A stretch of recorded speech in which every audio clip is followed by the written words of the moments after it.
Hello, my name is Peter and I'm a guide of the free walking tour Rotterdam. Welcome in this city. It's my hometown.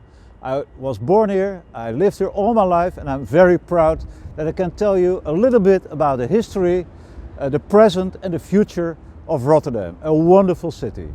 Today the tour has one theme, and the theme of this tour will be what we call in Rotterdam the fire boundary. It's a route along the old city, the pre-war city, and the new city, the post-war city. And this statue is explaining a lot about where this route will be about. The statue is called the city without a heart, also known as the destroyed city.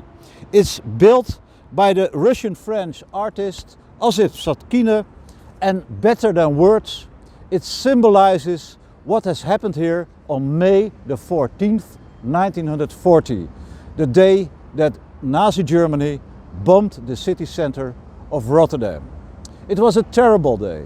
It was a day where the bombs not only caused a lot of damage, but it was a combination of the bombs and a big fire which also destroyed a part of the city center.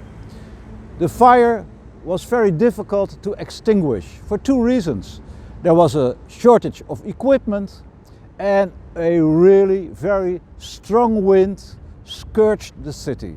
The result of the fire and the bombardment was terrible. Not only 850 people lost their lives, but also more than 20,000 houses were destroyed, and eventually 80,000 Rotterdam people became homeless.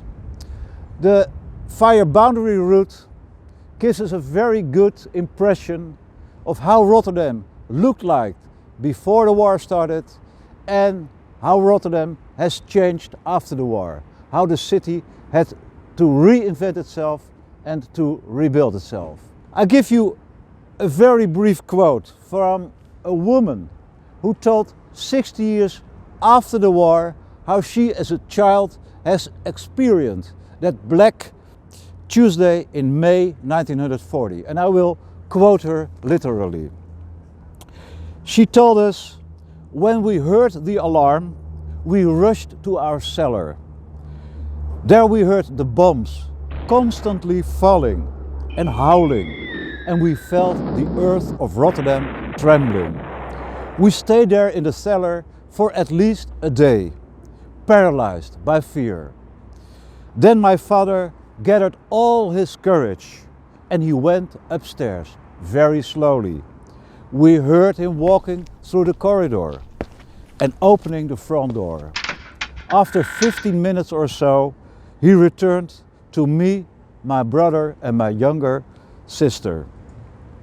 It was the first time in my life I saw my father crying, and all he could say was, 'Rotterdam doesn't exist anymore.'"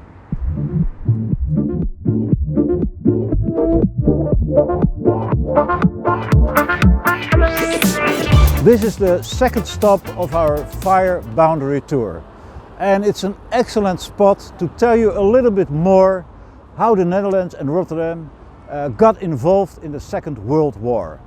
Why is it an excellent spot? Because it shows us the two main bridges of Rotterdam.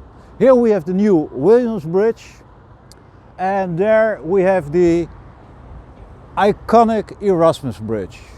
And we also can see here in the middle of the river a small island. It's called the Northern Island, and it played a pivotal role on May the 14th, 1940, the day when Nazi Germany invaded the Netherlands.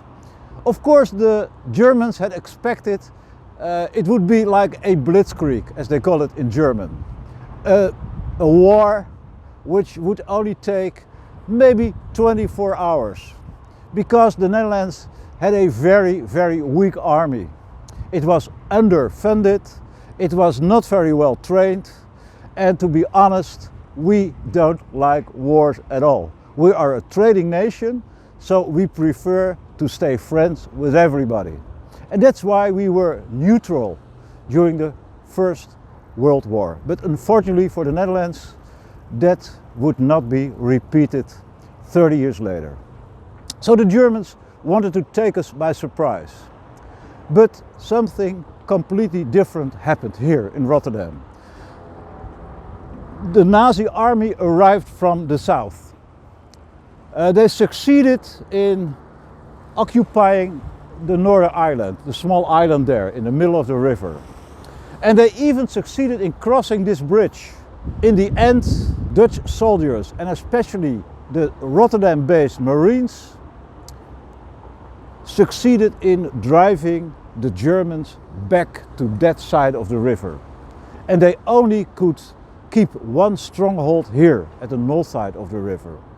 And you can imagine that after one day of fighting, the Nazi generals really were irritated. Because things didn't go as planned. After 2 days, they really were annoyed. And after 3 days, they were fed up. And they sent an ultimatum to the Rotterdam military commander. And they urged him, you have to surrender now, otherwise we will start destroying the Dutch cities. First Rotterdam, then Amsterdam, then Utrecht, and then The Hague. And while the negotiations were still going on between the Dutch and the Germans, there were a lot of miscommunications between the two parties, but also within the Nazi military. And that led to a real catastrophic event.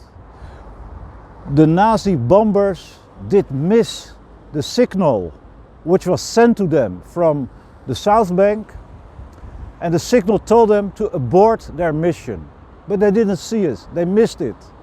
So then, on May the 14th, they dropped their bombs on the city, with the result I told you before. And now I will show you a map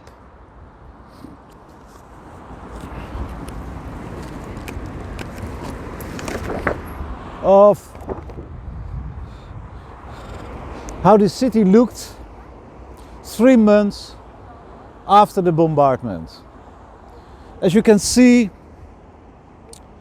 80% of the city center was destroyed by bombs and by the city fire. And here is what we call the fire boundary, the route which connects pre-war Rotterdam with post-war Rotterdam. Not all the buildings which survived the bombardment had a long life after the war. I have to be honest about that. In Rotterdam we have a kind of cynical joke that Nazi Germany destroyed 80% of the city center and the Rotterdam city planners destroyed the rest. Because they had already plans dating back to the 30s to modernize the city, to make new houses, to make bigger roads, and to get rid of all the old buildings from centuries and centuries ago. So this gives you a good impression of the damage, but also an impression of the energy with which the Rotterdam people started maybe a week or two after the bombardment to clear the city from its debris. And a lot of former canals were filled with the debris and they were converted into roads. And that's why Rotterdam has always been one of the favorite cities for people who drive cars.